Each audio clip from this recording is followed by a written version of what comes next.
Nós vamos começar o nosso programa Conitec em Evidência, e esse programa tem como finalidade debater e aprofundar temas de relevância da área de gestão e avaliação de tecnologias em saúde, além de difundir os conteúdos produzidos pela Conitec e pelos núcleos de avaliação de tecnologias.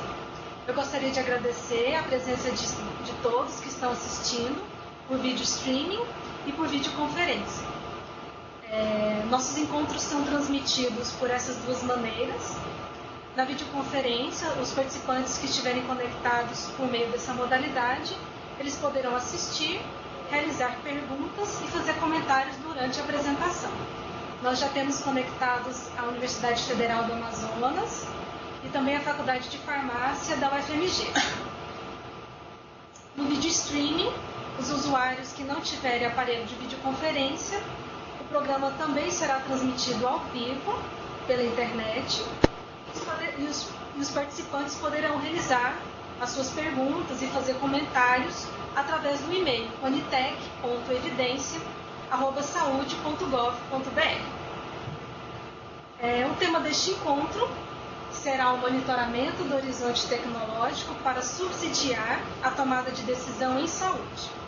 Será apresentado pela Ávila Vidal, nutricionista, mestre em saúde pública com ênfase em avaliação de tecnologias em saúde e doutoranda em saúde pública. A Ávila é servidora, tecnologista do departamento e atua com o monitoramento do horizonte tecnológico, juntamente com a Poliana Gomes e comigo, André Abista. O tempo previsto de exposição são 40 minutos, seguido de mais 20 minutos para perguntas, com possibilidade de envio de perguntas pelas pessoas conectadas por videoconferência e recebidas também por e-mail conitec.evidencia@saude.gov.br. Vamos começar, Ávila? Sim. Olá a todos que estão nos assistindo. Eu sou a Ávila. Eu vou primeiro agradecer a oportunidade de estar falando um pouquinho do nosso trabalho, do monitoramento do horizonte tecnológico no Brasil. Esse é um trabalho bem diferenciado pelas características do próprio processo de incorporação tecnológica do Brasil. E esse trabalho, é importante ressaltar que esse trabalho é feito por muitas mãos, Eu estou sendo aqui a porta-voz dessa apresentação, mas na verdade esse trabalho é um trabalho feito, como a Andréia já colocou, A Andréia é uma das colegas que trabalha com isso, a Poliana que não está aqui, outra pessoa que também trabalha com isso dentro do departamento, mas nós temos vários parceiros e apoiadores nesse processo, que eu vou estar falando um pouquinho para vocês. Então podemos começar a nossa apresentação.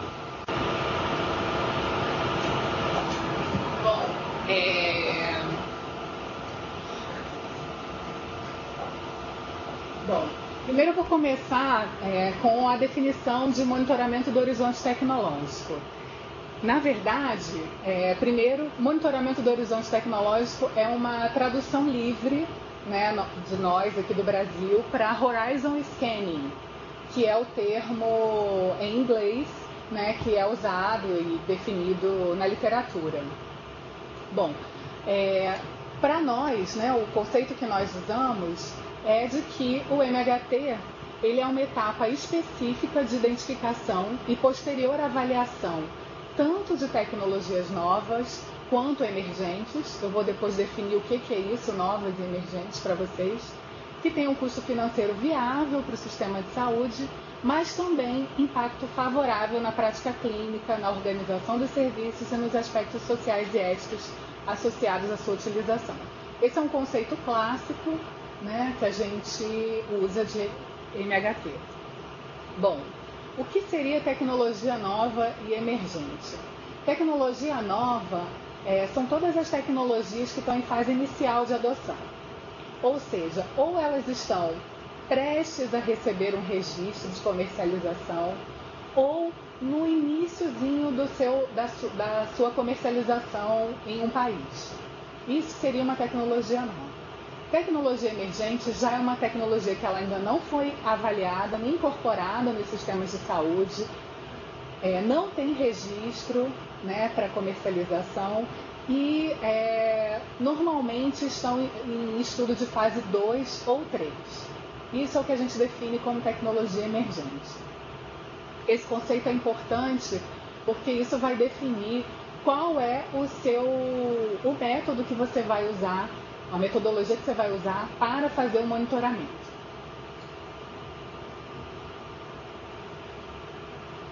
Aqui nessa figura a gente pode ver, eu não tenho um apontador aqui, mas enfim, vocês conseguem ver aquela linha vermelha onde está escrito Horizon Scanning. Ela passa ali, né, tanto pelo registro, pelo licensing ali, pelo registro da tecnologia, né, passa um pouquinho depois, né, nos estudos de efetividade e custo-efetividade, e também começa ali já nos estudos, nas pesquisas translacionais, né, com coleta de dados primários. Então, o que está mais próximo, né, do início dos estudos ali translacionais é o que a gente chama de tecnologia emergente.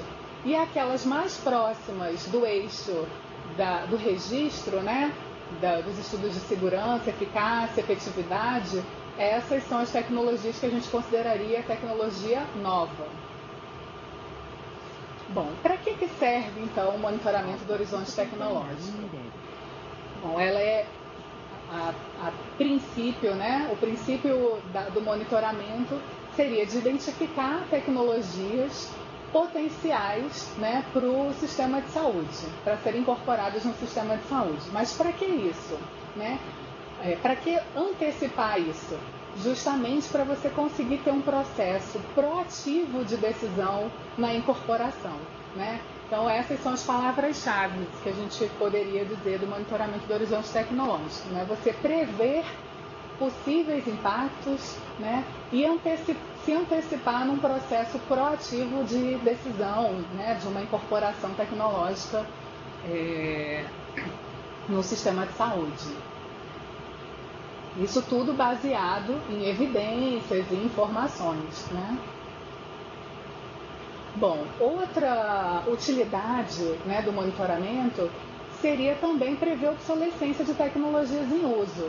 Né? Quando você consegue prever novas tecnologias que estão por vir, e essas possivelmente com potencial de mudança, né, de rumo, por exemplo, de uma rota tecnológica ou de um tratamento, né, você pode prever também a obsolescência de outros que estão em uso.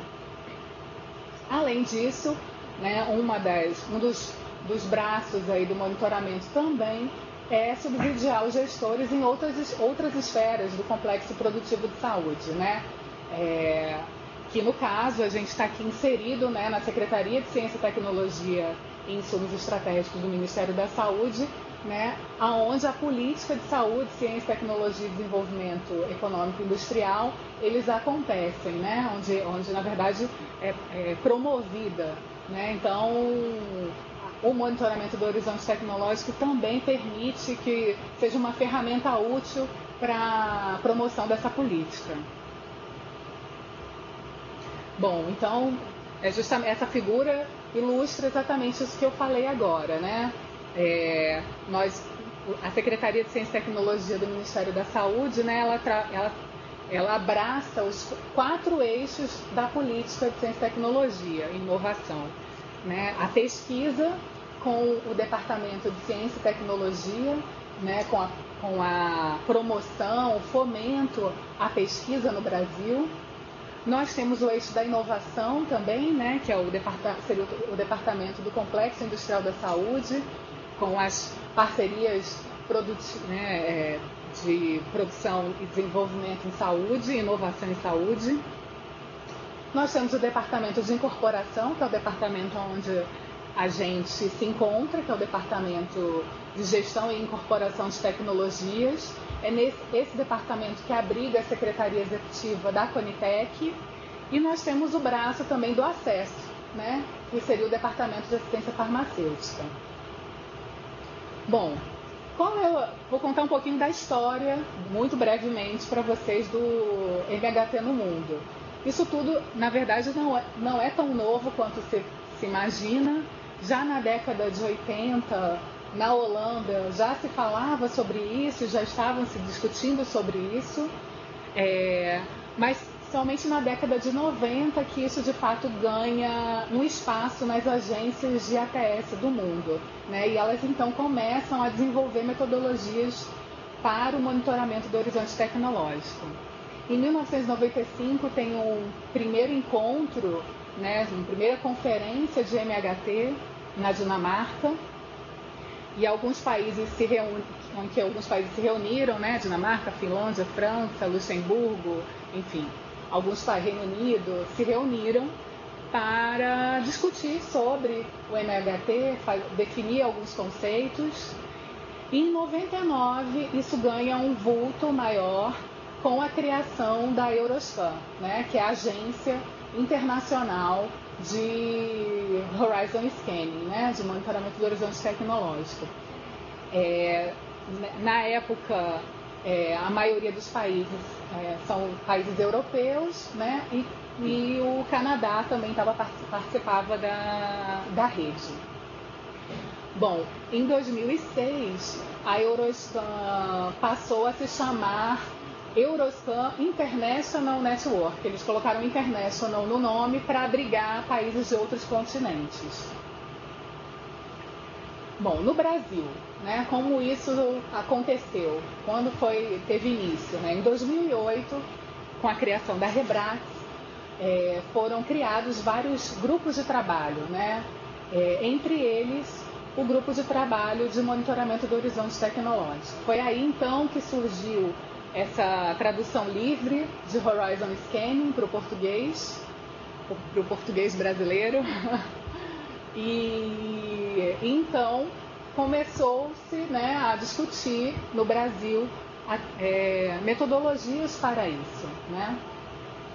E em 2010, se eu não me engano, a gente produziu o nosso primeiro informe, né, de MHT, que foi um informe de prostatectomia radical assistida roboticamente, né, o robô da Vinci, né, mais conhecido como robô da Vinci. Esse informe foi uma parceria de várias instituições, inclusive instituições público e privadas, que com essa parceria a gente conseguiu fazer então esse primeiro informe. Em 2011, a gente desenhou uma proposta preliminar de MHT no âmbito da Rebrax, né, que é a Rede Brasileira de Avaliação de Tecnologias em Saúde. Então, tudo teve início, né, nesse núcleo da Rebrax. Mas, em 2011, teve a criação da Conitec, né? Teve a Lei 2401, que cria a Conitec, né, que cria uma comissão então responsável por assessorar o Ministério da Saúde na incorporação de tecnologias, né? E a partir daí então a gente, em 2012, tem a criação do DGITS, que é o Departamento de Gestão e Incorporação de Tecnologias, que abriga a Secretaria Executiva da Conitec, e esse departamento então passa a ter a atribuição de coordenar ações de monitoramento de tecnologias novas e emergentes no setor da saúde.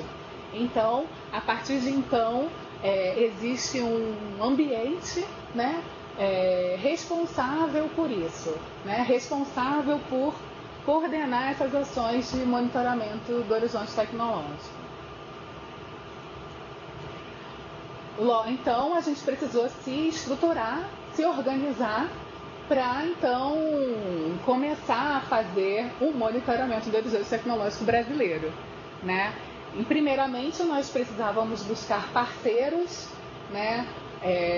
Hoje, né, ainda hoje, nós temos essas parcerias com o programa de engenharia biomédica da COPA-FRJ, na figura da professora Rosemary Almeida, que é uma pessoa extremamente importante nesse processo, que nos apoiou intelectualmente e emocionalmente também nesse processo de estruturação do MHT aqui no Ministério da Saúde. O Hospital Alemão Oswaldo Cruz, por meio do PROAD, né? PROAD é uma parceria que o Ministério da Saúde tem com alguns hospitais de excelência a serviço do SUS, né? E o Hospital Alemão Oswaldo Cruz, então, encampou essa frente do monitoramento do horizonte tecnológico. Nós também temos uma parceria importantíssima, que é o Instituto Nacional de Cardiologia, né, na figura da professora Marisa Santos, né, que também tem nos apoiado nessa caminhada aí da estruturação do MHT no Brasil. Uma pessoa também muito importante para nós foi a Claire Packer, que é uma das fundadoras da Euroscan, né, e hoje diretora de uma das agências mais importantes de Horizon Scanning do mundo, né? Ela dirige a agência da Universidade de Birmingham, que é a agência que apoia o NICE, né, no processo de monitoramento do horizonte tecnológico. Ela nos recebeu na agência dela e nós pudemos ficar um tempo fazendo um estágio com eles, nos apropriando da metodologia para poder posteriormente pensar em algo para o Brasil. Depois, a professora Claire Packer chegou a vir para o Brasil também, fez uma oficina com a gente por meio do PROAD e, enfim, nós pudemos capacitar algumas pessoas aqui no Brasil também em função dessa parceria. Além disso, para você fazer um MHT, você precisa de base de dados, né? As bases de dados para você fazer monitoramento do horizonte tecnológico não são as mesmas bases de dados para você fazer uma avaliação de tecnologias clássica, né? De uma tecnologia com registro, né?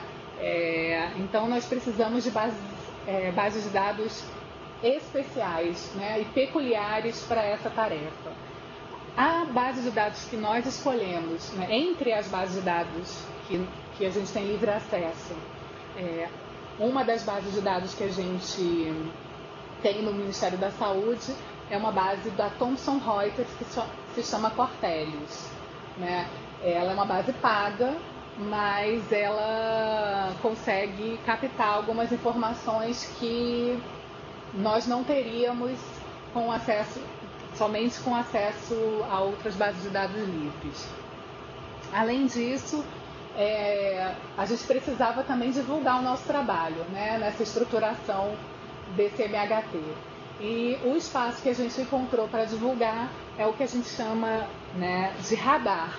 É um espaço virtual no site da Conitec, que é possível acessar as informações de MHT produzidas por nós.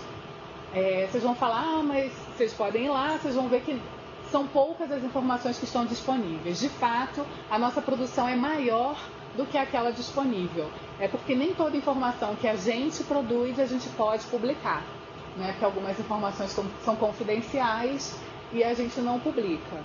Então, por essa razão, a gente seleciona as informações que a gente pode publicar.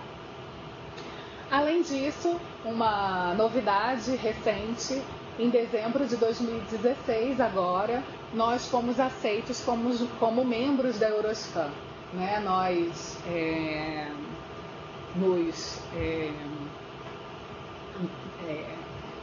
associamos à rede internacional de monitoramento do horizonte tecnológico. Bom, qual é a nossa atuação? Né? Quais são as nossas frentes de atuação? Nós temos 4 frentes de atuação, basicamente. A primeira frente é a frente da judicialização, né?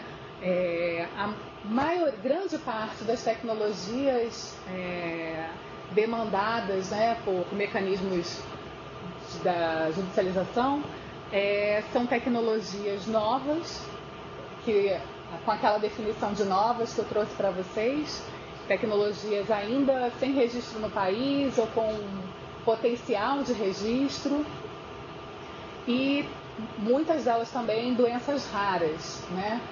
Então nós apoiamos o nosso departamento com informações relacionadas a essas tecnologias. E acabou que virou uma espécie de expertise da equipe, tecnologias novas e sem registro de doenças raras. Outra frente de atuação é no próprio processo de incorporação, né? Ao longo do processo de incorporação de uma tecnologia, nós observamos que existe uma necessidade de monitorar, né, de prospectar que tecnologias potenciais estariam por vir, né, ou para concorrer com aquela tecnologia que a gente estava analisando, ou mesmo para mudar o tratamento, o rumo do tratamento, né? Que às vezes a gente poderia estar incorporando alguma tecnologia que poderia ser eficaz, segura, mas que muito brevemente ela poderia ser uma tecnologia obsoleta, né? Então, o primeiro movimento que a gente fez nesse sentido foi, inclusive, numa incorporação de tecnologias para hepatite C, e disso, inclusive, surgiu o nosso primeiro alerta publicado, que foi o alerta do Arvone, né, como uma tecnologia com potencial, né, prospectando como uma tecnologia potencial de solicitação de incorporação no Ministério da Saúde.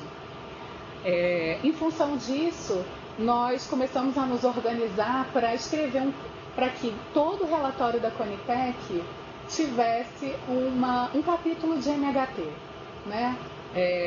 E o nosso primeiro piloto para isso foi o relatório do fingolimod para esclerose múltipla, né? Que nós fizemos o nosso primeiro capítulo de MHT no relatório da Conitec. E a gente tem tentado, né, a gente tem se esforçado para manter isso em todos os relatórios. Isso, inclusive, na perspectiva de subsidiar o plenário da Conitec para na recomendação de incorporação ou não da tecnologia no SUS. Uma outra frente de trabalho é apoio aos demais departamentos da SPT, né? Um exemplo que a gente pode trazer com relação às parcerias de desenvolvimento produtivo, né? Um exemplo feliz seria a vacina da HPV, que a gente subsidiou o Departamento de Gestão do Complexo Industrial da Saúde com algumas informações sobre monitoramento do horizonte tecnológico. Outra frente de trabalho é o apoio ao próprio gabinete da secretaria, né? A secretaria nos demanda de algumas informações relacionadas a tecnologias novas, né, e emergentes. Bom, como é feito o monitoramento do horizonte tecnológico? Em 2009, essa rede internacional, a Eurospam, eles produziram, né, um guia de orientações metodológicas para a implementação de novos sistemas de MHT. Né? Eles publicaram isso com algumas definições das principais etapas do processo de identificação de tecnologias novas e emergentes. Né? Essa figura é uma figura clássica, né, do fluxo de monitoramento do horizonte tecnológico, né? Então, essas são as principais etapas do processo, né? A identificação dos clientes no sistema de MHT, determinação do horizonte de tempo, o processo de identificação, filtragem, priorização, avaliação, disseminação e atualização das informações. Eu vou falar um pouquinho de cada etapa agora para vocês. Bem, a primeira etapa é a etapa de determinação do cliente, horizonte de tempo e tipo de tecnologia. Essa etapa é primordial, que isso aqui vai definir o seu tipo de monitoramento, né? Quem é o seu cliente? O seu cliente é o sistema de saúde? É um hospital? É a saúde suplementar? né? É um hospital privado? É um hospital público? Isso é fundamental você definir. Primeiro, saber quem é o seu cliente. Qual vai ser o seu horizonte de tempo? O horizonte de tempo seria o quê? Eu vou analisar, avaliar tecnologias novas, ou eu quero analisar tecnologias ainda em fase 2 e 3 de pesquisa? Né? Eu quero prospectar. Qual é o seu horizonte de prospecção? Né? É mais distal ou mais proximal do registro da tecnologia? Né? Isso é fundamental, porque isso também vai definir quais são as bases de dados que você vai utilizar, por exemplo. Né? E o tipo de tecnologia. A sua tecnologia é eu vou prospectar só medicamento ou só produtos para a saúde. Enfim, qual é o tipo de tecnologia? Isso também vai interferir em todo o processo. As bases de dados que você vai usar, vai definir também o seu horizonte de tempo. Enfim, isso tudo tem implicação. Etapa 2, que é a etapa da identificação da tecnologia propriamente dita. Nós temos basicamente duas formas de identificar uma tecnologia. A gente pode fazer isso proativamente ou reativamente. Proativamente, você vai fazer o quê? Você vai fazer uma busca ativa de tecnologias. Você, na verdade, vai fazer isso, vai fazer busca em literatura científica, agências regulatórias, meios de comunicação, internet, o próprio laboratório, né? Os próprios laboratórios, os fabricantes dos produtos, eles podem ser uma fonte de informação para isso. Essa forma é a forma de atuação, por exemplo, da agência de Birmingham, que apoia o NICE. Eles fazem busca ativa. Eles procuram as tecnologias que estão por vir no horizonte de tempo que eles definem pregresso à incorporação de tecnologia no NICE, né? Mas porque eles também têm um pouquinho diferenciado, bem diferenciado o processo de incorporação deles, né? Eles, na verdade, fazem um processo de incorporação também mais proativo do que o nosso, aqui no Brasil. E a outra forma de buscar é a forma reativa, que hoje no Brasil é o que a gente está fazendo. Na verdade, e como é essa forma, né? A gente, na verdade, faz a avaliação, né? A gente faz o monitoramento de tecnologias que são solicitadas para a gente. Sejam tecnologias, pode ser o gestor pode nos solicitar, pode vir através também do relatório da Conitec, pode vir num processo de judicialização. Então, essas tecnologias, a gente não faz uma busca ativa. Elas, de alguma forma, elas vêm, né, elas são solicitadas a nós para que nós façamos o monitoramento, a avaliação. Então, essas são as duas formas principais de identificação de tecnologia. Bom, e quanto à classificação do tipo de fonte de informação, né? Eu falei tudo isso para vocês, né? Da forma de se buscar proativa ou reativamente, do horizonte de tempo. Isso tudo, a definição desses parâmetros vão também delimitar quais serão as suas fontes de informação, né? Por exemplo, fontes de informação primária, né? São fontes de informação relacionadas ao desenvolvimento da tecnologia, normalmente obtidas através da indústria, né? De bases de dados de patente, de registro do medicamento. Ou seja, se você for analisar uma tecnologia emergente, muito provavelmente você vai precisar de informações de fonte primária, né? Para você conseguir monitorar desde os primórdios do estudo dessa tecnologia, né? Fontes secundárias são informações sobre benefícios e riscos da tecnologia, o impacto financeiro e social obtido na literatura científica, ou também por especialistas. Essa via já você utiliza muito a fonte de informação secundária para um processo de identificação reativo, né? E terciária, informações de outras agências, né?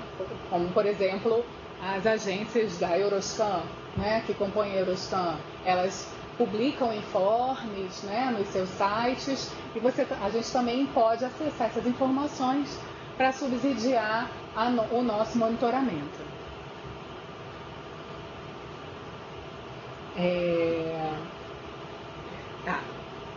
O terceiro passo é a filtragem das tecnologias identificadas, né? Nessa etapa, você vai selecionar, você fez uma identificação de várias tecnologias e é o primeiro momento em que você vai olhar para essas tecnologias e filtrar aquelas que têm potencial para continuarem no monitoramento, né? Para isso, para esse processo de filtragem, você precisa de alguns critérios, né? Esses critérios, por exemplo, podem ser baseados no tipo de tecnologia. Por exemplo, eu identifiquei várias tecnologias novas, né, com potencial de monitoramento, mas eu só quero eu só quero analisar medicamentos, eu não quero analisar produto. Então daí você já faz a sua primeira filtragem. Horizonte de tempo. Não, eu só vou analisar tecnologias que estejam com um horizonte de tempo de pelo menos 6 meses a um potencial de incorporação. Então você também usa isso como um critério para a sua filtragem. A quarta etapa é a etapa de priorização, né? Então, a primeira etapa você, na verdade, selecionou aquelas que estavam dentro daquele seu perfil de monitoramento.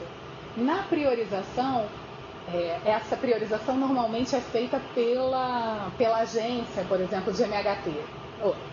Pela agência de ATS, né? A agência que vai, de fato, avaliar a tecnologia, né? Então, nessa etapa, você vai ordenar as tecnologias novas e emergentes com potencial para serem incorporadas no sistema. Aí, por exemplo, eu vou trazer aqui um exemplo para vocês.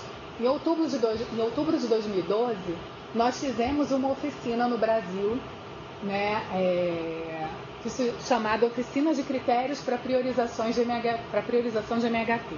Né?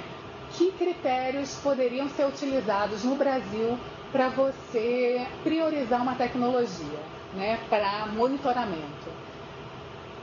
Dos critérios que foram colocados, né, na discussão, 8 foram validados pelos atores que participaram desse processo como importantes serem considerados num processo de monitoramento.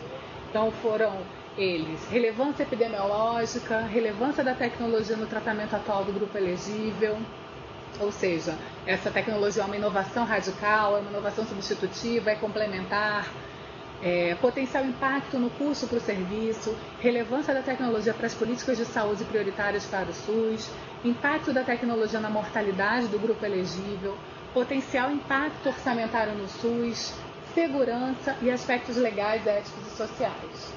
Esses foram os critérios levantados como importantes para o monitoramento no Brasil. Quinta etapa. A quinta etapa é a avaliação de fato, né? É a produção de o que se chama, né? O produto que se chama do monitoramento do horizonte tecnológico seria um informe, né? Um informe ou um alerta de tecnologia, né? Isso é a quinta etapa, é a produção desse material, né? E para isso a gente tem vários formatos, né? E várias metodologias para fazer um informe de MHT. Uma das coisas importantes é que tenha revisão por pares, né, ou por especialistas, né, dentro desse processo de produção desse material. entre as informações que um documento como esse precisa conter, recomenda-se que minimamente ele tenha algumas informações. Seriam elas informações sobre a tecnologia, né? Qual é o nome comercial, a descrição, o modo de administração, a dosagem, se for medicamento, fabricante, estágio do desenvolvimento, o modo de operação, se for um produto, registro no órgão regulador. Essas informações sobre a tecnologia são minimamente, elas precisam, são as informações mínimas que precisam conter no informe de MHT. Informação sobre paciente, indicação de uso, número potencial de pacientes a serem beneficiados. Existem tecnologias alternativas ou complementares à tecnologia padrão em uso, né? Essas também são informações mínimas. Com relação a estimativas de impacto da tecnologia, é importante que tenha informação sobre a condição de saúde, custo de aquisição. Nem sempre essa informação é possível, mas se for possível o acesso, é uma informação importante. Consequências econômicas, organizacionais, éticas, sociais, legais, políticas, culturais. E as evidências, né? As informações quanto a benefício clínico, segurança, custo-efetividade. Custo-efetividade é difícil obter, mas se for possível, é uma informação importante. Pesquisa clínica ou ATS em curso ou planejada. Essas informações são as informações que minimamente precisam ser buscadas e que devem, de alguma forma, estar explícitas no informe ou num alerta de MHT. Bom, em 2014, eles atualizaram aquele guia que eu apresentei para vocês lá, né, de 2009, foi atualizado, e esse guia que foi o nosso orientador para definição das informações que nós teríamos como padrão no nosso alerta de MHT, né? Então, hoje nós temos no site, vocês podem ver lá naquele espaço que eu falei, o radar, esses alertas e as informações que nós escolhemos para serem apresentadas no alerta, né, também estão disponíveis lá, né? Eu posso citar aqui para vocês a apresentação, né? A gente apresenta um alerta dizendo que o alerta, qual é a finalidade dele.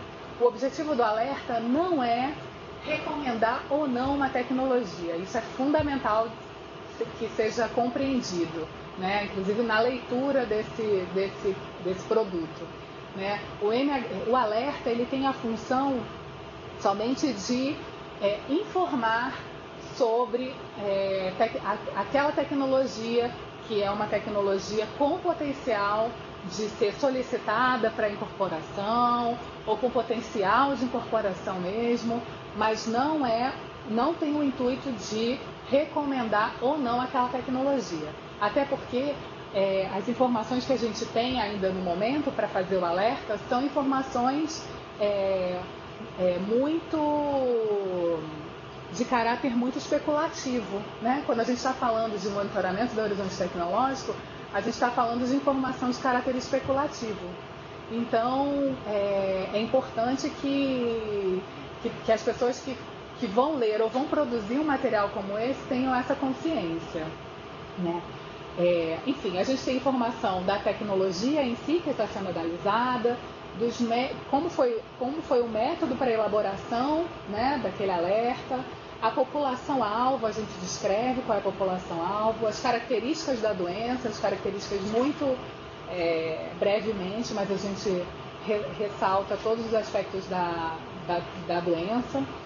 A gente ressalta também se tem ou não protocolo clínico, diretrizes terapêuticas já produzidos sobre essa tecnologia. A gente descreve a tecnologia, né? Faz uma análise do registro desse medicamento no mundo, porque ele pode não ter registro no Brasil, mas ele pode ter registro em outro lugar, inclusive com bastante tempo de registro, né? Porque algumas tecnologias têm essa peculiaridade no Brasil. Às vezes ela tem registro há muitos anos em outros países, mas no Brasil elas ainda não possuem registro ou não possuem preço. A gente fala também da pesquisa e ressalta os resultados das pesquisas clínicas.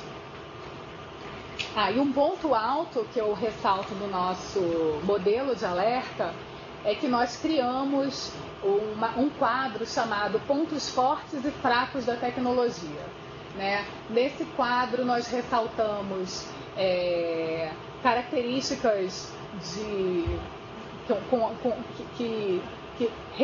chamam a atenção daquela tecnologia como uma fortaleza a uma potencial incorporação e também as suas fraquezas para uma potencial incorporação.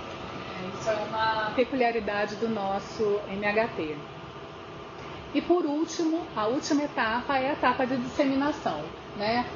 A forma que você vai divulgar esse material produzido, né? Você pode são várias as formas, né? Tem as publicações eletrônicas, que foi o nosso caso. Nós optamos por publicações eletrônicas. Tem as publicações, pode ser impresso, enfim, você pode divulgar em congressos, enfim, eventos na área. Nosso espaço aqui, só para ressaltar, é o radar, né, no nosso site da Conitec.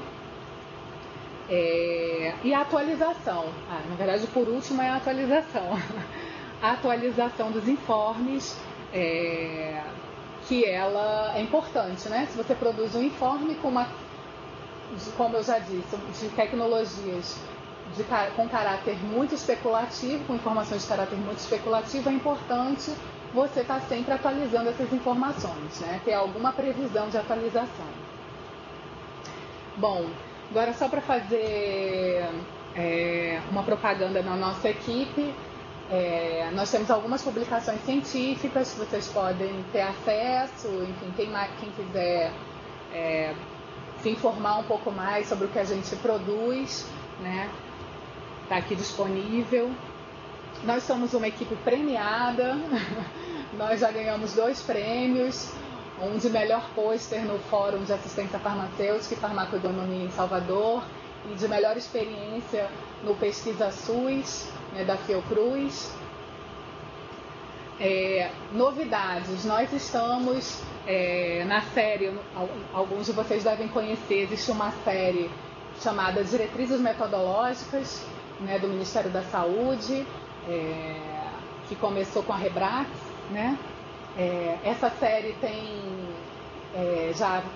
algumas diretrizes de avaliação econômica, tem parecer técnico científico, revisão sistemática, guia de diretrizes clínicas, e agora a novidade, né, é a diretriz de monitoramento do horizonte tecnológico, que a gente está produzindo junto com o Hospital Alemão Oswaldo Cruz e o pessoal do programa, a professora Rosemary Almeida, do programa de Engenharia Biomédica da COPA-FRJ.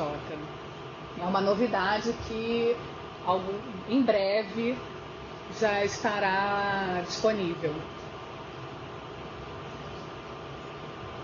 Bom, eu falei dos nossos parceiros lá atrás, de alguns parceiros, na verdade, mas nós temos muitos parceiros aqui, eu listei alguns, né, que participam do nosso comitê editorial do periódico. Na verdade, aquele alerta que eu apresentei para vocês, ele é publicado por meio de um periódico do Ministério da Saúde, né, que sai pela editora do Ministério da Saúde, e tem um comitê editorial que faz toda a revisão desse material produzido, né? E o comitê editorial aqui, eu não poderia deixar de falar o nome dessas pessoas que nos ajudam, que, enfim, mandam sugestão e fazem isso tudo como um trabalho voluntário, né? Então aqui está o nosso comitê editorial.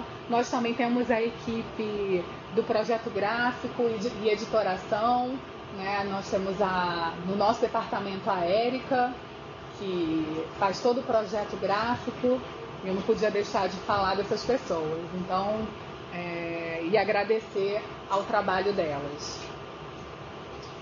E aqui é a nossa equipe, né? Aqui sou eu, aqui de amarelo, a Andréia, que vocês conheceram aqui também na apresentação, que está no meio, e a Poliana, que não pôde estar presente, mas está aqui na foto, para vocês poderem conhecer um pouquinho mais também de perto o nosso trabalho. Você vê que somos uma equipe feliz, que adoramos o que fazemos. E é isso, gente. Muito obrigada.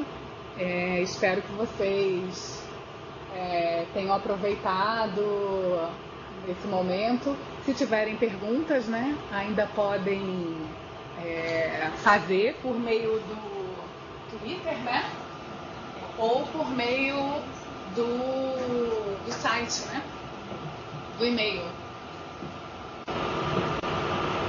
Obrigada, Ávila, por excelente apresentação. Realmente nós avançamos muito no MHT no Brasil. A Ávila comentou agora um pouco do periódico, o periódico de alertas de monitoramento do horizonte tecnológico. Nós estamos com o nosso 4º alerta em andamento. Então, logo ele será publicado. Então, fiquem atentos ao nosso espaço radar, porque logo esse alerta estará lá disponível. Nós vamos abrir para perguntas e comentários dos participantes. Hoje, durante a transmissão da videoconferência, nós tivemos 87 acessos via streaming pela internet, 62 realizados por participantes do Brasil, 8 dos Estados Unidos, 6 do Peru e 1 da Colômbia. Nós vamos abrir para perguntas e comentários. Nós já temos aqui 2 perguntas realizadas pela Juliana Martins. Vamos lá. Como o monitoramento auxilia a avaliação de demandas judiciais? O MHT tende a acelerar as incorporações de tecnologias? A segunda pergunta. Como o MHT auxiliou o gabinete da SQT, da nossa Secretaria de Ciência e Tecnologia, com o fator 8 recombinante? Estava escrito no nosso slide, então a Ávila vai esclarecer essas 2 questões. Tá, com relação à avaliação de demandas judiciais, né?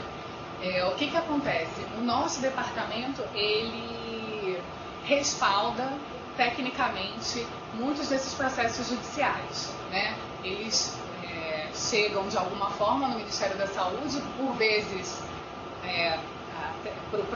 diretamente para o departamento, o nosso departamento, né, do EGIPS, e quando assuntos relacionados a tecnologias novas, sem registro no Brasil, né, ou emergentes, nós normalmente que fazemos as análises, né, nossa equipe faz a análise, ou nós buscamos os nossos parceiros para nos ajudarem na elaboração do material para respaldar uma resposta ao judiciário. Na verdade, a gente respalda tecnicamente, né, a esses processos, responde tecnicamente a esses processos. Com relação ao MHT acelerar a incorporação de tecnologias, eu não diria que o MHT acelera a incorporação, mas o MHT ele qualifica o processo de incorporação de tecnologia, né? E isso é muito importante, né? Você qualificar o seu processo, você de alguma forma possibilitar que o plenário, né, ou no mundo, né, que quem for decidir sobre a incorporação de tecnologia, ele tenha acesso à melhor informação possível, né? Então, eu diria que o MHT ele qualifica esse processo de incorporação. E com relação ao fator 8, né? Na verdade, foi um exemplo, né? Na verdade, nós já auxiliamos a SQT, o gabinete da SQT em várias informações.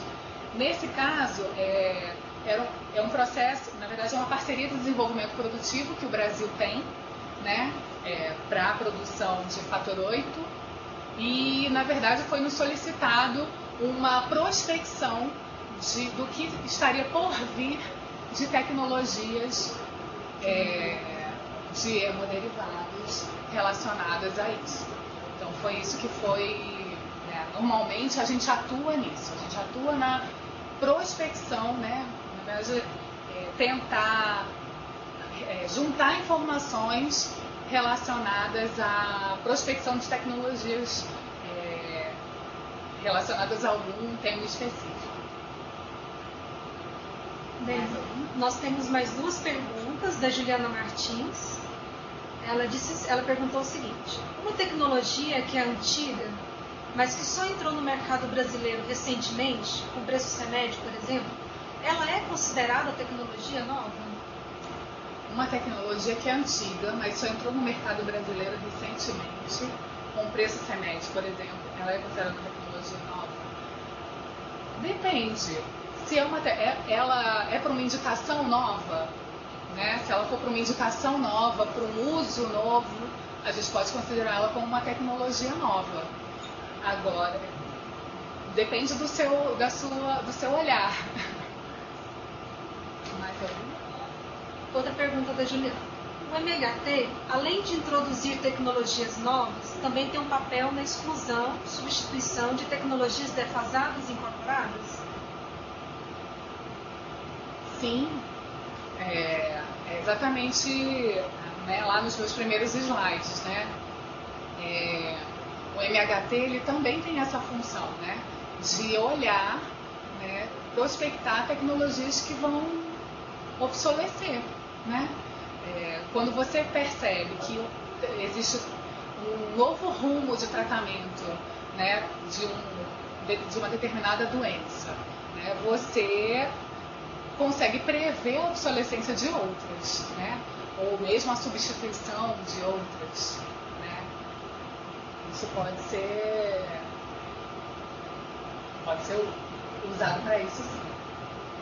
Bem, nós queremos agradecer a todos, o pessoal da UFMG, da UFAM. Algum de vocês tem algum comentário, alguma pergunta? Não? Então nós agradecemos a todos os presentes, aqueles que estão por vídeo streaming, aqueles que estão por videoconferência. Convidamos para o nosso próximo encontro. Ele vai ser realizado no dia 22 de maio e com a apresentação de NCDA, que é Análise de Decisão Multicritérios. E será uma apresentação feita por mim. Então, nos encontramos no dia 22 de maio. Até lá. Obrigada. Obrigada, Juliana.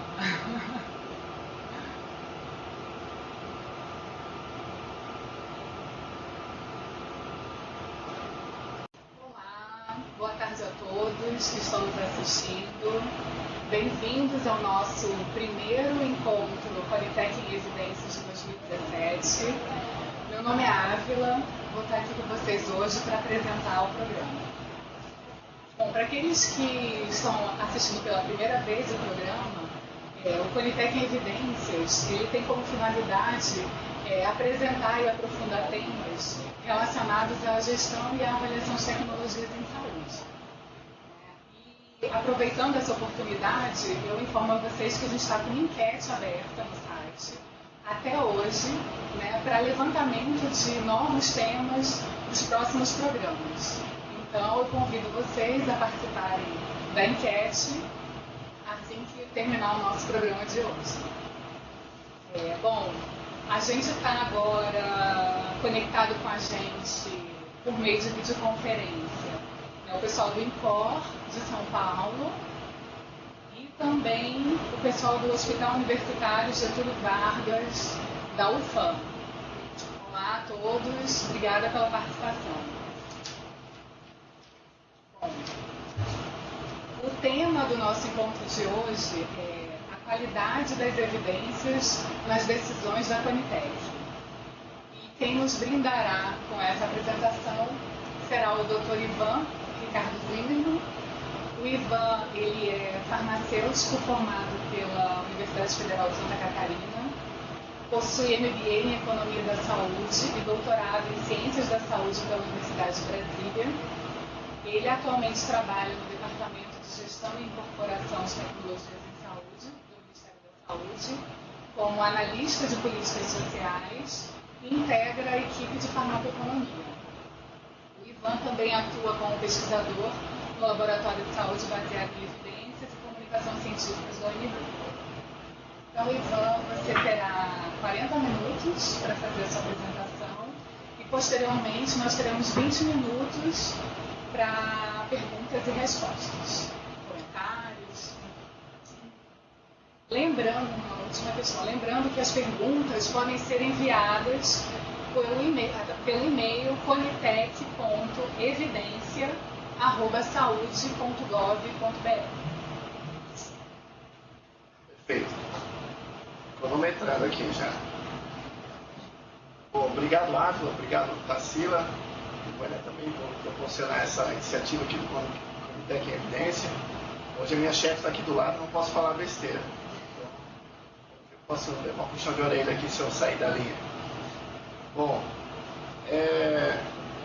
hoje o tema está até um pouco linkado com outra discussão que eu trouxe aqui no ano passado, que foi sobre os nossos relatórios, que são essencialmente baseados em evidências, não só clínicas, quanto econômicas. Então a gente vai conversar um pouquinho junto com essa discussão.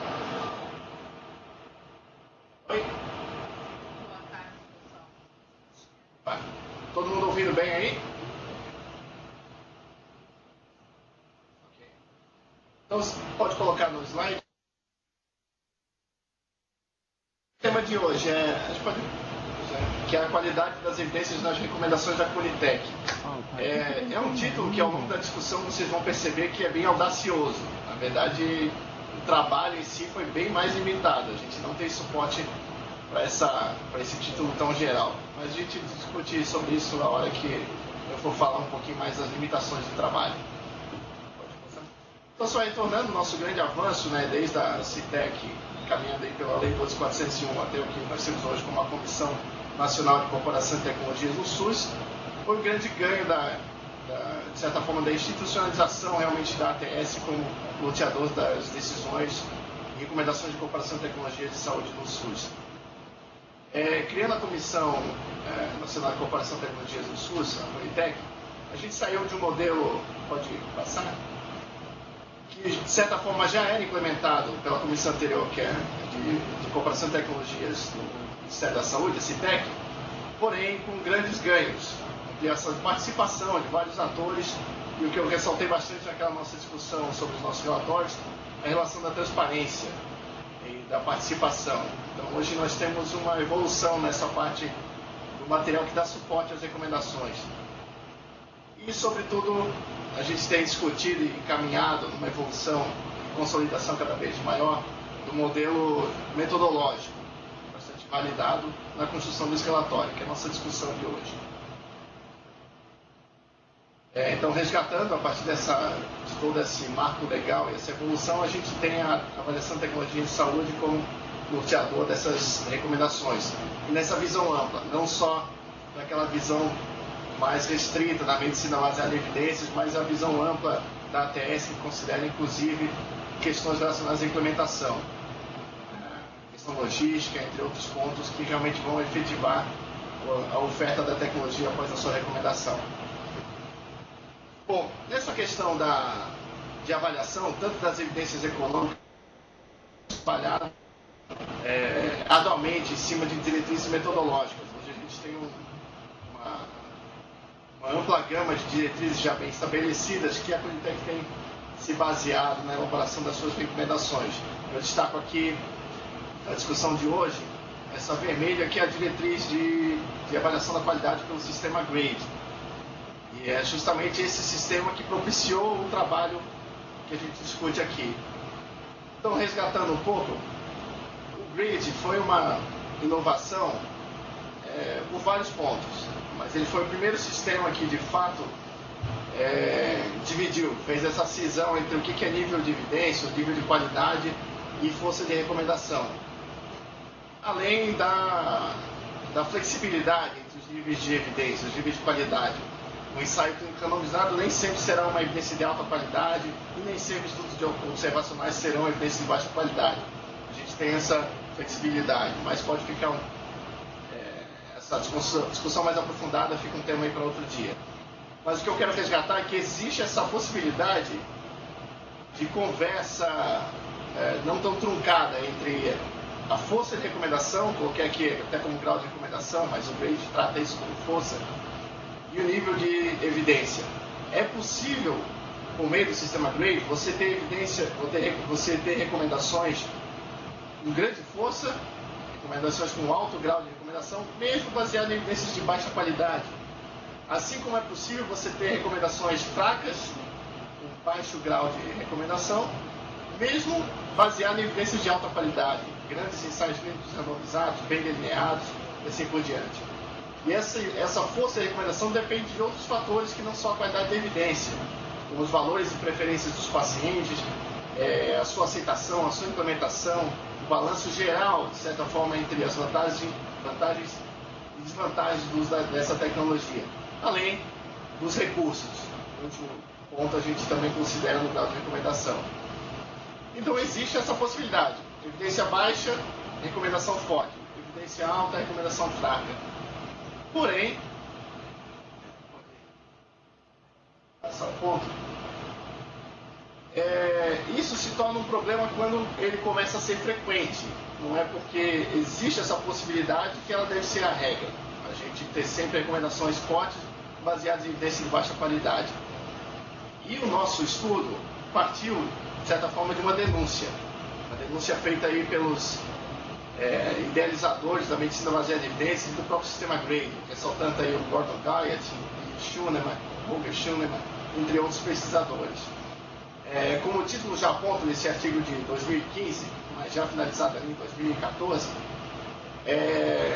ele denunciava que as recomendações da Organização Mundial da Saúde, mesmo que fortes, eram comumente baseadas em estudos de baixa qualidade e, além disso, eram frequentemente inconsistentes. E isso foi uma conclusão baseada em um estudo, uma avaliação metodológica das diretrizes. Esse grupo avaliou as diretrizes da Organização Mundial da Saúde que adotaram o método Grade como seu método de avaliação da qualidade das evidências, publicadas entre 2007 e 2012. O resultado dessa avaliação, pode passar o próximo slide? Desculpa. Provavelmente vai ser difícil interpretar aqui esse slide, mas ele basicamente traz os 5 paradigmas onde é possível você ter recomendações fortes, mesmo que baseadas em evidência de baixa qualidade. O primeiro ponto são situações que ameaçam de fato a vida, onde você mesmo baseado em evidências de baixa qualidade tem um potencial benefício enorme. Você tem uma tecnologia que de fato pode salvar uma vida.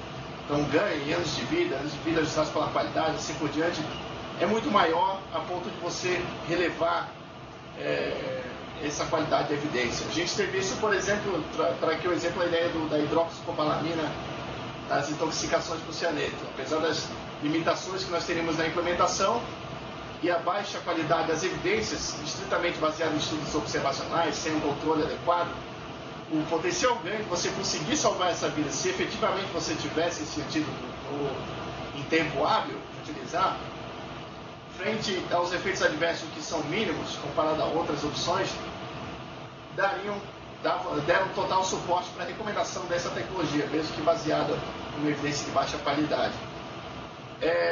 Outros casos, onde o benefício é incerto, mas o dano é certo, nós temos, por exemplo, a ideia da ampliação de rastreamentos. Vou citar aqui como exemplo do diagnóstico de câncer de mama. Então, ampliar a faixa etária para 20, 30 anos tem um impacto enorme, com o potencial de casos de falsos positivos, de impacto que isso pode trazer para a população e para as mulheres. Então, mesmo que baseado em evidência de baixa qualidade, esse benefício que poderia trazer essa ampliação da faixa etária é muito pequeno frente ao grande malefício que ele pode trazer. Então, mesmo tendo evidência de baixa qualidade, você pode ter uma recomendação forte contra essa ampliação de faixa etária. E isso a gente pode extrapolar para vários outros rastreamentos na população em geral, onde isso comumente não é adequado em vista dos baixos valores preditivos. As duas outras situações são situações onde a gente tem uma certa equivalência entre as opções que estão em discussão, seja baseada em evidência de alta qualidade ou evidência de baixa qualidade, mas outros fatores nos levam a considerar uma recomendação mais forte. A gente teve isso como exemplo na Conitec em relação à lanreotida e alquitreotida na acromegalia. As evidências de equivalência entre os dois tratamentos eram muito baixas. Nós não tínhamos estudos de comparação direta que demonstrassem que essas opções eram equivalentes. Mas os ganhos potenciais em relação posológica, da nanotida, em relação de custos também, que nós tínhamos observado na época, no estudo de custo-minimização, dava um total poder de se recomendar essa tecnologia, mesmo que baseada na ausência de um estudo de comparação direta e assim por diante. E ao fim, mesmo na ausência de evidências que demonstrem um grande benefício na população estudada, nós podemos tomar decisões com recomendação de grande força baseado nos potenciais danos que a gente pode ter do uso de uma tecnologia ao seu comparador. Eu trago aqui o exemplo do autismo e o uso de antipsicóticos no controle da agressividade, comparando os antipsicóticos de primeira e segunda geração. Então, por mais que a gente não tenha estudos comparando esses tratamentos diretamente nas crianças, e não tenha nenhuma outra evidência que seja potencialmente importante para se tomar essa decisão, potencialmente relevante, os danos potenciais da primeira geração de antipsicóticos são incomparavelmente maiores em comparação à segunda geração nessa população. Então você poderia ter uma evidência a favor dessa tecnologia mesmo na ausência de estudos. Bom, mas deixa eu passar à frente, que a discussão hoje aqui é do nosso estudo e não do estudo do Guyot. Só ressaltando, a partir desses pontos, então eles avaliaram realmente um total de 33 diretrizes da Organização Mundial da Saúde que fez o uso do GRADE, identificando 160 recomendações discordantes. Então eles fizeram uma análise bem aprofundada, até além do que a gente fez aqui. Esse grupo realmente foi atrás de todas as evidências utilizadas em uma recomendação e reavaliou aquela qualidade. Eu vou mostrar adiante que a gente não fez isso, a gente se baseou na interpretação de fato da Conitec do seu relatório. Mas eles identificaram que, na verdade, apenas 15% daquelas recomendações eram consistentes. Então, um número muito pequeno.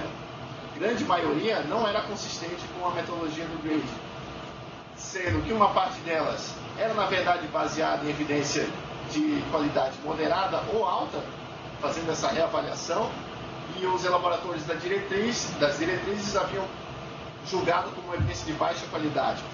Então, de certa forma, não era uma discordância entre evidência de baixa qualidade e recomendação forte. Na verdade, era uma má avaliação pelo sistema do GRADE. Ela concordava, era concordante. Outra parcela dessas recomendações discordantes eram, na verdade, baseadas em afirmações de boa prática clínica. Não eram, de fato, recomendações, não eram lacunas de incertezas, né? de certeza sobre a prática clínica. E, de fato, não precisavam dessa avaliação da qualidade das evidências, não precisavam desse suporte das evidências para se orientar um curso de ação. E, por fim, a grande maioria, na verdade, se tratava de uma recomendação fraca, ou que a gente tem utilizado um termo agora mais próprio pelo GRADE, que eram recomendações condicionais e não recomendações fortes. Então, o julgamento foi errado não na qualidade das evidências, mas na força de recomendação. Ok, com esse estudo ficou como implicação das diretrizes, uma conclusão dos autores que os organizadores de laboratórios de diretrizes baseados no sistema GRADE, como as diretrizes da Organização Mundial da Saúde, deveriam urgentemente revisar todo o método do GRADE e os seus princípios, para tentar ser mais consistente com a proposta. A partir dessa denúncia, de certa forma, nos questionamos, lá em 2015, será que então que, no nosso contexto aqui brasileiro, as recomendações da Conitec têm sido consistentes com a qualidade das evidências? E essa foi a formulação da nossa hipótese para o estudo, que foi posteriormente publicado na revista de Gestão e Saúde, e uma edição temática toda da Conitec. Eu recomendo, quem ainda não teve acesso, o nosso portal online tem o link, né, para essa revista na biblioteca virtual no menu esquerdo, e vários temas são levantados e discutidos em relação à Conitec e a sua experiência aí até 2015. Então essa foi a nossa hipótese do nosso estudo, sobre a qualidade das evidências e a recomendação sobre as incorporações de medicamentos no Sistema Único de Saúde. Foi uma análise retrospectiva do que a gente tinha desde 2012 até aquela data de 2015. Então participamos aqui a nossa equipe técnica, junto com nossas supervisoras, Vânia e Clarice Vânia Canuto Santos e Clarice Alegre Petramalha na discussão desse tema, mas desde o primeiro momento a gente deixou claro, a gente não quer escrever um artigo de opinião, isso aqui não é uma conversa, a gente quer buscar um método e tentar identificar se essa consistência existe e fazer isso de forma reprodutível, para que toda a sociedade reconheça, de forma transparente, possa realmente reavaliar e atualizar esse estudo daqui a alguns anos e buscar os seus resultados. Então, como objetivo, nós tentamos estimar os fatores associados à qualidade das evidências e a relação dessa qualidade com as recomendações emitidas pela Conitec, os relatórios de recomendação sobre a incorporação de medicamentos no SUS. Por que medicamentos? Eu já chego nesse ponto, porque a gente fez esse recorte. Mas, basicamente, essa era a nossa hipótese central. Será que uma evidência de baixa qualidade está associada com uma recomendação negativa? Porque isso seria consistente, não o contrário. Não necessariamente uma evidência de alta qualidade vai predizer uma recomendação positiva, uma recomendação favorável. Vários outros fatores devem ser levados em conta para essa recomendação. Mas, a princípio, uma evidência de baixa qualidade, é isso que o Gleide discute em seu artigo, reavaliando as recomendações da Organização Mundial da Saúde. Uma evidência de baixa qualidade é uma evidência de baixa confiança. E tomar uma decisão sobre uma recomendação forte, em base, a partir de baixa confiança, não é coerente. A gente queria saber se essa coerência existia na Conitec.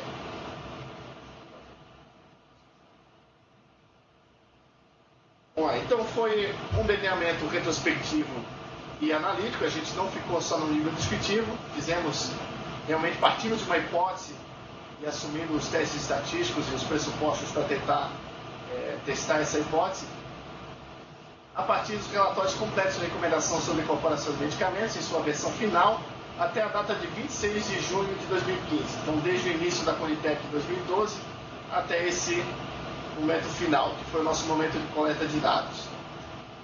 Versão final, ou seja, só aqueles relatórios que já possuíam uma decisão do nosso secretário de saúde sobre a incorporação, secretário de Ciência e Tecnologia, desculpa. Então, alguns relatórios que ainda estavam em andamento, sem uma decisão final, não entraram nesse escopo. Nós fizemos também esse recorte sobre medicamentos por uma questão básica.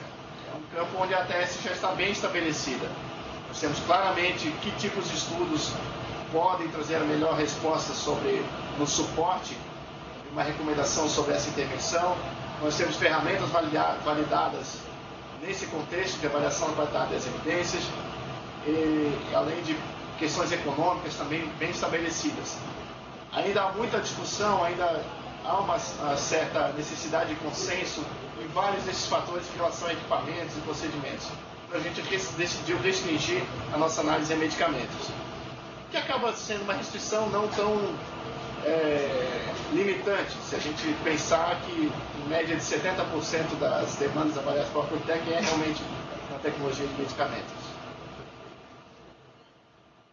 Bom, a partir dos relatórios nós fizemos uma extração variada e de forma independente de questões básicas, todas as informações públicas, é importante deixar isso claro, nós não fizemos em momento algum uso de dados sigilosos ou dados que só nós técnicos aqui teremos acesso por estar presente por fazer parte da Secretaria Executiva da Conitec. Então é possível reproduzir esse nosso estudo só com o que está disponibilizado hoje no portal online e outras fontes.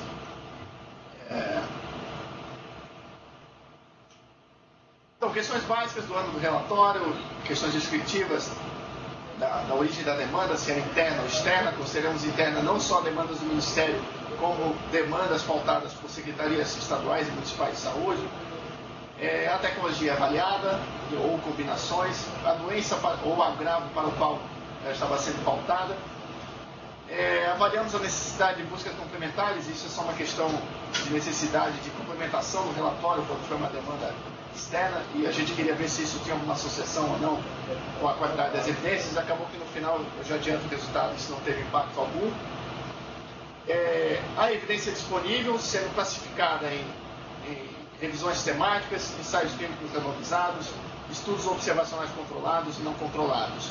Então, essas grandes classes gerais foram utilizadas na identificação da evidência disponível, que estava incluída em cada relatório. Critérios de avaliação das evidências, tanto instrumentos validados que foram descritos, quanto avaliações descritivas e qualitativas, sem necessariamente fazer parte de uma ferramenta específica. Como foi avaliada a qualidade dessas evidências? Então, buscamos essa informação. Parâmetros de custo-efetividade, resultados, quando disponíveis, de impacto orçamentário. Vou falar mais à frente, tanto o custo-efetividade quanto o impacto orçamentário foram ajustados a valores presentes da época de 2015, tentando ver aí essa relação, esse poder relativo do impacto orçamentário e da custo-efetividade na decisão da Conitec. A qualidade geral das evidências, nós, como eu comentei antes, diferente do trabalho do Grade, nós não reavaliamos a qualidade das evidências. Toda a nossa análise foi baseada na interpretação do relatório. Então, isso foi até uma dificuldade, eu já vou discutir um pouco. A gente teve que criar um instrumento para conseguir validar essa interpretação. Então, todo o nosso estudo foi a partir do que estava constatado no relatório de recomendação. Se concordávamos ou não com aquele julgamento de ser uma qualidade alta ou baixa, não importa. A gente considerou o que foi avaliado pela Conitec. A recomendação da Conitec e a decisão sobre sua incorporação ou não. Então, vocês observam que são fatores descritivos relacionados à demanda e não somente à qualidade. Isso porque a gente queria, ao tentar identificar o impacto da qualidade das evidências sobre uma recomendação da Conitec, nós precisamos também considerar os variados possíveis covariáveis. Então, a gente tentou levantar esses pontos, como a questão do impacto orçamentário, a questão de outras variáveis, como eu vou comentar mais à frente, da existência de diretrizes clínicas no tema, que pode ter um efeito tanto positivo, por ser uma recomendação que já tem uma diretriz implementada no SUS e já venceu algumas barreiras nesse mercado, como pode ser um impacto negativo, quando você já tem uma diretriz e já tem potenciais concorrentes bem estabelecidos no sistema único de saúde, que torna bem mais difícil uma recomendação positiva para essa tecnologia. Como eu falei, os dados econômicos foram ajustados e nós criamos níveis, porque toda a nossa análise, é importante destacar, eu vou falar mais à frente também, mas foi dicotômica. Então nós tentamos trazer um poder de interpretação grande a essa análise. Então, mesmo dados que eram contínuos, nós tratamos de uma forma dicotômica, valorizando a interpretação desses resultados. Então, não só se o impacto orçamentário tinha influência sobre a recomendação, nós vimos se o impacto orçamentário alto tinha uma influência na recomendação. E isso, comparando aí a interpretação, é bem diferente nesse ponto. Quando a não delimitação de forma dicotômica complica bastante essa nossa tradução das evidências. Então, para a classificação tanto da custo-efetividade quanto do impacto orçamentário, nós simplesmente, após o ajuste para valores presentes, distribuímos esses valores e utilizamos os quartis, sendo o nosso último quartil, dos últimos 25% da distribuição, nossa barreira, nosso último nível aí, o nível alto tanto de custo-efetividade quanto de impacto orçamentário.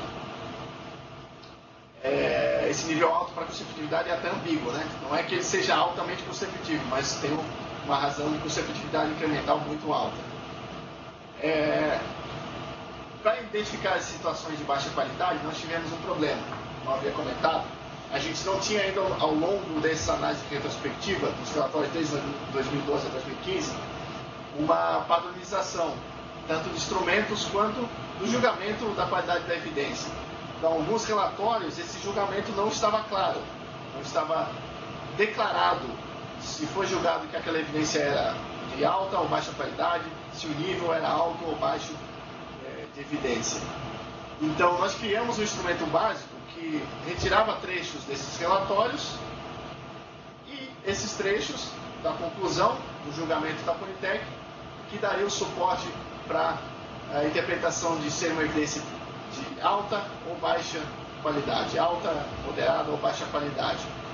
Então, esse instrumento, a partir das várias interpretações, foi primariamente validado aqui em parceria com o Laboratório de Pesquisa de Saúde baseada em evidências da UNB, e até outros pesquisadores vinculados, soltando aí a participação da Thaís Galvão, por exemplo, que hoje é professora da Unicamp, que fizeram uma validação inicial.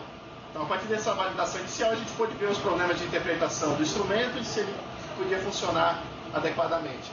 Ajustado o texto, formatado, esse instrumento foi a base de uma avaliação de 3 envolvidos no projeto, considerando-se o nível alto ou baixo de qualidade da evidência, a partir de pelo menos 2 avaliações concordantes. E para a confiabilidade desse instrumento, nós utilizamos o grau de concordância interobservador pelo método de capa, avaliando aí os valores de concordância e até os testes de hipótese para sua significância. Bom, outras variáveis não foram extraídas diretamente do relatório, mas construídas a partir deles, como por exemplo a existência de genéricos ou não, ou seja, múltiplos produtores de uma tecnologia, que diretamente nos dariam a informação se existe um monopólio daquela tecnologia. Isso provavelmente pode ter, na nossa percepção até aquele momento, com certeza seria algum impacto aí para a decisão da Conitec. Existência de diretrizes existências foi não extraída diretamente do relatório, às vezes essa informação até constava no relatório, mas nós fizemos consultas às bases de dados do Ministério da Saúde, portais que traziam as variadas diretrizes, guias e protocolos do Ministério da Saúde vigentes à época da incorporação. Sempre lembrando que havia esse recorte. Se uma diretriz foi publicada depois da incorporação daquela tecnologia, o que comumente acontece, não era considerado. Porque a gente queria ver justamente aquele impacto, se haver uma diretriz ou não tinha alguma influência na recomendação a favor ou contra a tecnologia. Presença na Relação Nacional de Medicamentos Essenciais, no ano de elaboração do relatório, que também poderia ter um impacto importante, por já fazer parte da Política Nacional de Assistência Farmacêutica. E outra informação importante era se aquela condição era uma condição rara, uma doença rara. E a gente usou como proxy para isso ser uma indicação para medicamento órfão, a partir aí da base de dados Orphanet. Então a gente fez também essa pesquisa para cada tecnologia. Bom, basicamente, a análise estatística, nós criamos 2 modelos. O primeiro bivariado, que tentou identificar os possíveis fatores associados tanto com a qualidade baixa da evidência, quanto com uma recomendação negativa. Então, para isso, a gente utilizou o Q quadrado e o teste exato de Fischer quando o valor esperado era menor que 5, recomendação bastante aí validada pela literatura, assumindo um nível de significância de 5%. A força dessas associações foi interpretada por meio do coeficiente de contingência, tendo aí como valor de corte uma associação fraca até o nível de 0,3, o coeficiente de contingência.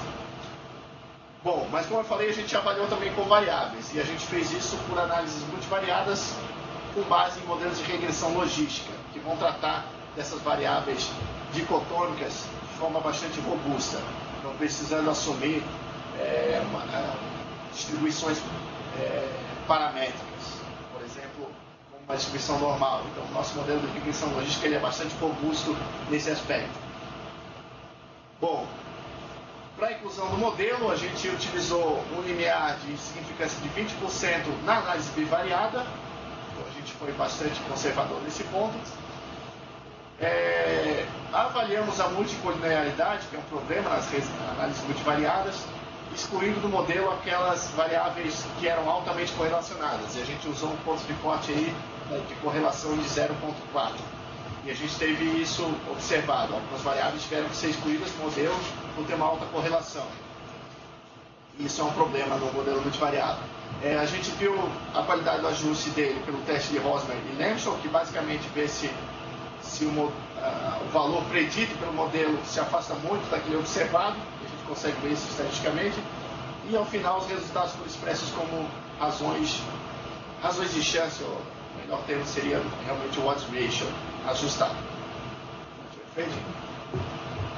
Numa amostra inicial de 144 relatórios de recomendação da Conitec vigentes existentes na época, em sua versão final, portal online da Conitec, 51 deles foram excluídos por não serem relacionados a medicamentos, e 26 posteriormente foram excluídos por serem avaliações simplificadas. A gente está falando aqui de algumas ampliações de apresentações, medicamentos que já estão comparados na Conitec, algumas ampliações de cobertura sem impacto, questões de saúde pública que não necessariamente necessitam uma avaliação completa de tecnologia, baseada em avaliação econômica e assim por diante. Então, por ser uma característica diferente, eles já não teriam essa consistência com os instrumentos de avaliação de qualidade da evidência, até porque poderia nem ser coerente com essa discussão em relação ao contexto da decisão. Então, são relatórios que ficaram também de fora dessa análise, pois teriam uma interpretação bastante equivocada. Ao fim, nós ficamos então com 67 relatórios de recomendação, podendo gerar mais que 67 recomendações, já que alguns relatórios falavam de mais de uma tecnologia. E isso representa, depois eu discuto, mais 47% dos relatórios disponíveis à época.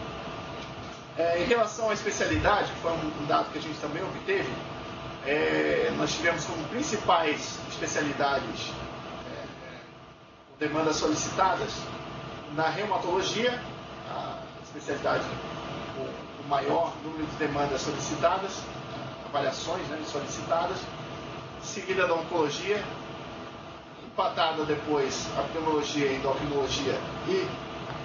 Opa, eu acho que eu acabei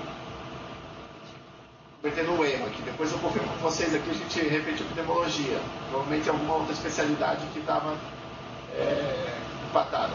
Esse gráfico eu acabei criando hoje para a apresentação, com certeza no artigo está correto. Tem que revisar depois.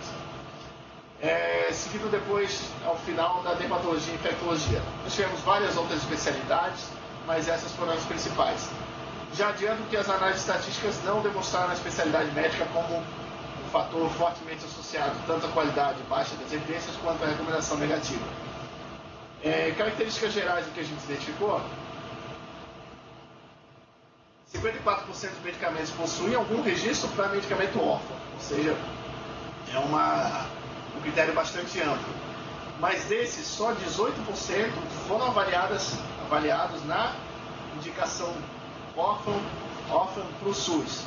Ou seja, apenas 18% dessas avaliações se tratavam daquilo que a gente considerou como uma doença rara, indicação de doença rara. Então está bastante coerente. 32% das solicitações receberam uma recomendação favorável, sendo que mais de 80% dos pareceres favoráveis recomendavam medicamentos produzidos por apenas uma empresa, que não havia genéricos.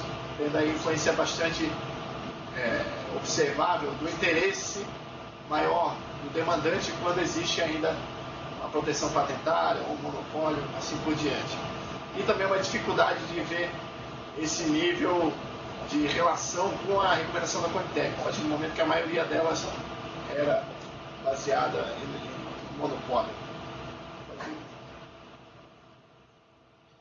Bom, em relação à distribuição anual das decisões, nós tivemos alguma variação, sobretudo nos primeiros anos, onde começamos com uma decisão de incorporar majoritária em 2012, mas depois com uma inversão importante em 2013. Essa tendência se seguiu nos próximos anos, mas como é claramente observado, essa não é uma tendência passiva de uma regressão adequada, assumindo valores temporais. Não é plausível, não há plausibilidade em assumir que existe uma tendência de relação entre ano e a decisão da Conitec. E até não haveria nenhum julgamento lógico para isso, a não ser que existisse uma diferença de qualidade nos estudos avaliados. E isso realmente existiu. Então, quem sabe, nos anos iniciais a gente não tinha tão consistente essa construção da avaliação das evidências baseada em evidência de alta qualidade e assim por diante. Então, com base nesse panorama de ausência de uma tendência ao longo desses 4 anos, nós acabamos ainda incluindo a variável de ano do relatório nos nossos modelos, porém de forma dicotômica, entre anos iniciais e posteriores da Conitec, para saber se havia essa relação de evolução conforme a experiência da Conitec.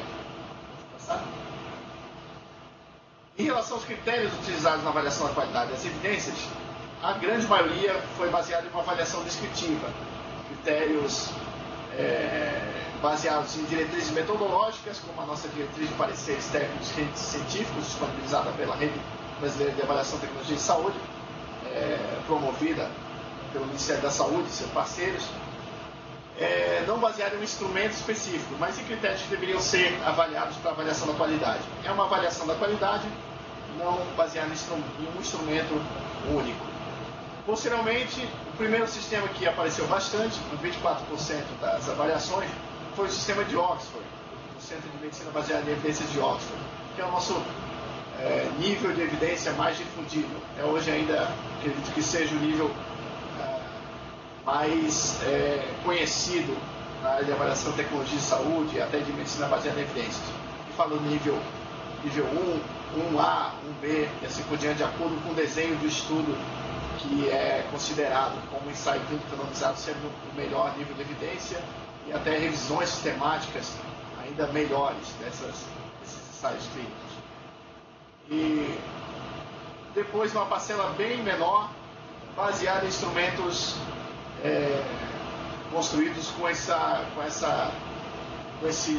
objetivo realmente de avaliar a qualidade da evidência. Aí a escala já dá, não tão potente quanto o risco de viés apócrifo, mas os critérios Amistad, a avaliação da qualidade das descrições sistemáticas, um sistema grade apareceu em 3% da nossa amostra e o critério de Schultz também apareceu em alguns dos relatórios. Então foi o nosso primeiro problema que a gente identificou. A gente não tinha uma padronização de como avaliar a qualidade das evidências, trazendo aí uma implicação no trabalho nosso nesse ponto. E eu vou trazer isso mais à discussão mais adiante.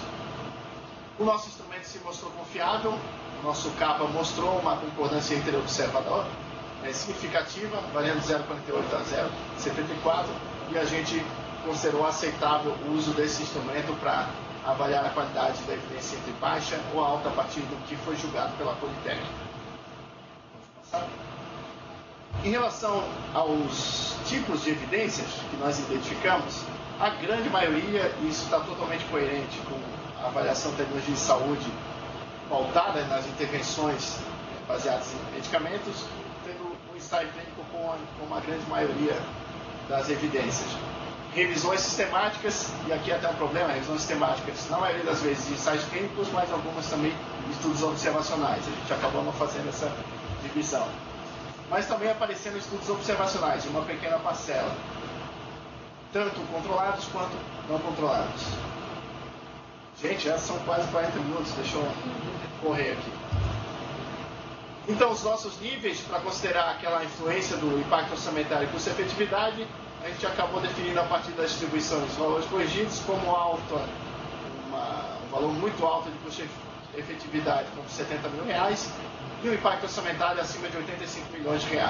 E foram essas variáveis, esses critérios que foram imputados no modelo multivariável. Pode passar? Bom, primeiro ponto, análise bivariada da associação com a qualidade das evidências baixa. A gente identificou o primeiro fator, que era a doença rara. E isso está totalmente coerente com a escassez de evidências que a gente encontra aí nesse contexto das doenças raras. Nós não temos grandes ensaios clínicos, grandes amostras e com boa metodologia. Identificamos também um fator que depois acabou perdendo significância e até sua plausibilidade no modelo multivariável, que era o fato de ser uma demanda externa ou não. Os outros fatores não tiveram associações significativas, tanto a busca complementar quanto a existência ou não de monopólio com a qualidade das evidências. Então a doença rara foi o grande fator, o grande achado nesse ponto. O coeficiente de contingência não discutiu, mas todos foram associações fracas, o que é coerente com uma avaliação baseada em multicritérios, né? Não é um critério que vai predizer totalmente se a evidência é de baixa qualidade ou não. Sobre a relação de uma recomendação negativa da Conitec, encontramos alguns fatores que estavam associados. O importante achado foi aqui a qualidade baixa das evidências, acho que pode passar para demarcar, que teve significância com uma recomendação negativa da Conitec. Outro ponto foi quase aí no limiar de 0,5, mas no limiar de 0,20 para entrar no nosso modelo, um impacto orçamentário alto.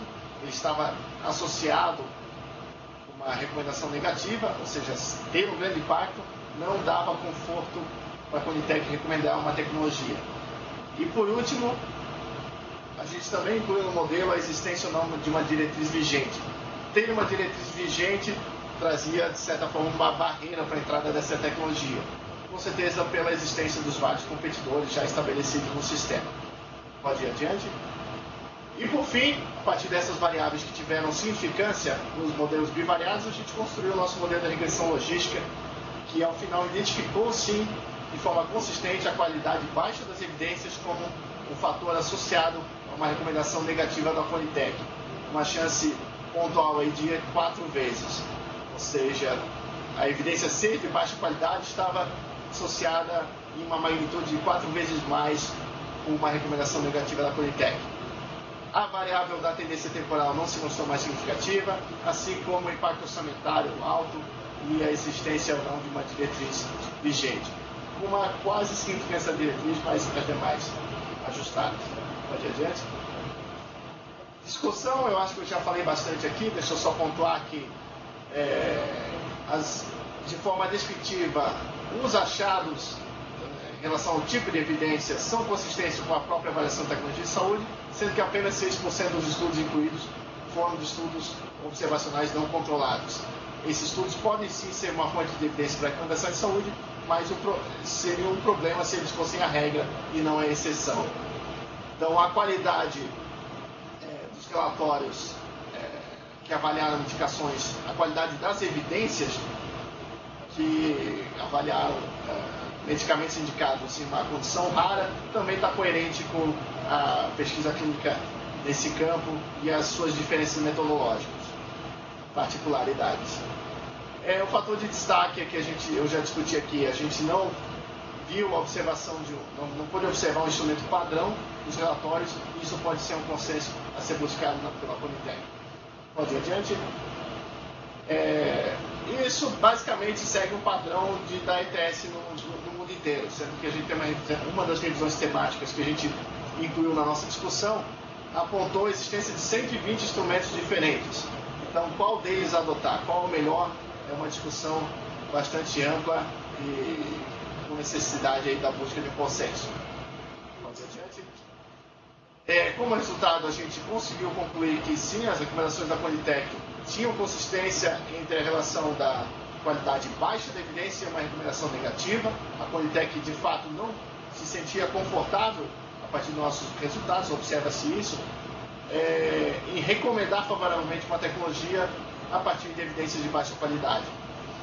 E essa relação da qualidade baixa das evidências se manteve significativa mesmo após o ajuste de variáveis, de covariáveis, como o impacto orçamentário e a existência de diretrizes clínicas. Como fortalezas um ponto importante, o estudo deu aqui fortes evidências negando uma hipótese que às vezes é aventada, de que a Conitec só faz recomendações em tecnologias que têm um baixo gasto incremental. Ou seja, existia inicialmente essa associação, mas após o ajuste das multivariadas, na análise multivariada, ela perdeu a sua significância. Existindo, quem sabe, essa associação, porém ela é muito mais fraca do que a própria qualidade das evidências. Então, a qualidade das evidências é um fator muito mais importante na decisão da Conitec do que essa tecnologia custar mais ou não. Não é um fator impeditivo. Tem influência, mas não é impeditivo de uma recomendação. Pode ir à frente. Fortalezas, por mais que seja restrita, ela tem uma representatividade importante dos relatórios da Conitec relacionados a medicamentos. Foi um trabalho que eu, fazendo aqui a defesa da nossa equipe, seguiu um certo rigor metodológico durante todo o processo, desde a seleção, extração, e foi totalmente baseado em dados públicos podendo ser reproduzidos. Desenvolvendo instrumentos confiáveis quando essa informação não era existente e que foi devidamente avaliada em modelos multivariados. Pode ir à frente. Até aquele momento era a primeira análise com essas características. Hoje eu já não sei se isso ainda é uma verdade. Realmente eu tenho visto mais estudos da Politec ao longo que a gente tem na sua experiência.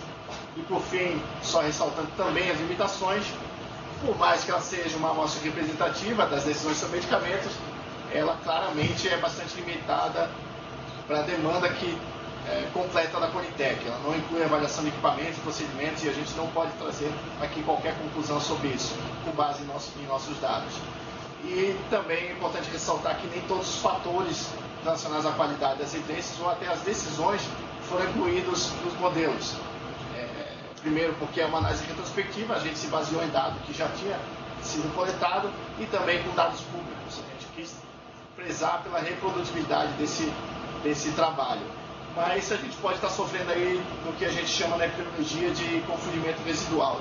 Pode ser que algumas variáveis que tenham uma influência importante, tanto na qualidade das evidências quanto na recomendação da Politec, não foram considerados no modelo. E é o risco que a gente está assumindo.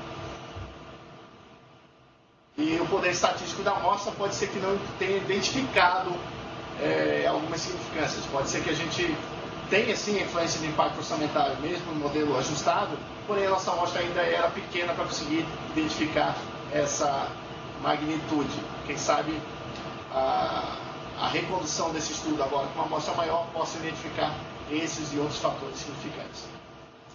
Nossas conclusões, eu acho que eu já levantei, é de que, diferente do que foi observado nas diretrizes da Organização Mundial da Saúde, a Politec tinha, sim, uma consistência entre a qualidade das evidências e as suas recomendações favoráveis ou não.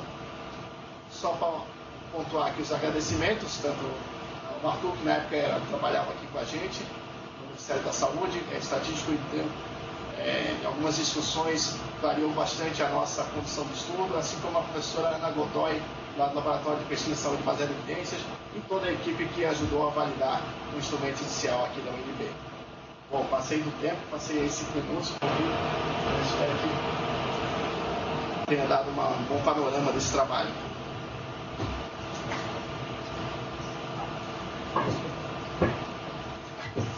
Obrigada, Ivan, pela excelente apresentação. Vamos agora abrir para as perguntas, comentários. Primeiro dos nossos colegas do INCOR e da Universidade de Getúlio Vargas. Vocês têm alguma pergunta, algum comentário a fazer?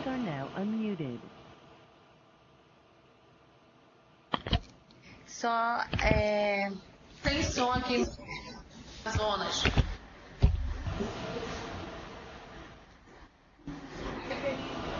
Posso? Só rapidamente, Ivan, obrigado pela tua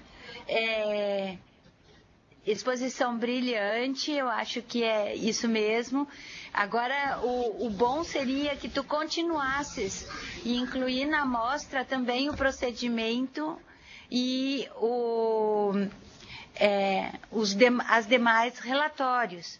Mesmo que faça uma outra análise por extratos, mas aumentar o N para a gente poder ter uma análise mais forte. Então, não para aí, não para nesse paper, mas bota isso como um relatório sequencial necessário, tá? Eu acho importante isso, certo? Dando um retorno nesse ponto, a gente tem parceiros trabalhando nessa temática. A gente tem alguns projetos aqui no meio do PROAD que justamente estão avaliando essas recomendações da Politec, esses fatores, quem sabe até observando de forma mais validada, uma amostra mais ampla, esses níveis de custo-efetividade, por exemplo, incluindo também, até tem que confirmar, mas até onde eu sei, também procedimentos e equipamentos, né? Não restrito a medicamentos. Então esse projeto provavelmente vai ter logo aí algum resultado que a gente vai compartilhar. Obrigada, Felinda, pela sua pergunta. Pessoal do Getúlio Vargas, tem alguma questão? Não, era a mesma opinião da professora, a questão do N aumentado. Obrigada. Eu tenho uma outra pergunta, mas agora para o pessoal do Amazonas, a respeito do Natjuz. Depois a gente tem que conversar um pouquinho mais. Ok. Gente, eu só queria ressaltar que nós tivemos hoje 266 acessos, né, no nosso programa, de variados países: Brasil, Equador, Estados Unidos, Portugal, Argentina e Bélgica. Obrigada a presença de todos. E antes de encerrar, eu gostaria de informar que o vídeo vai estar disponível no YouTube e convidá-los também a acessar o nosso site, conitec.gov.br, baixar o nosso aplicativo, né, nos seguir no Twitter, né, nós temos um Twitter.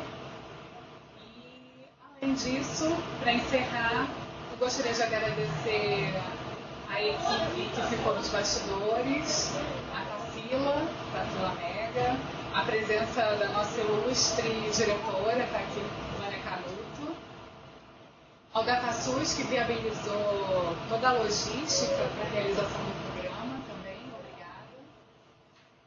E convidá-los para o próximo encontro, no dia 3 de abril. Nós vamos ter aqui o Murilo Pontó, que é da Organização Pan-Americana da Saúde do Brasil, e ele vai apresentar sobre as particularidades na incorporação de equipamentos e produtos para a saúde. Então é isso. Até o próximo encontro.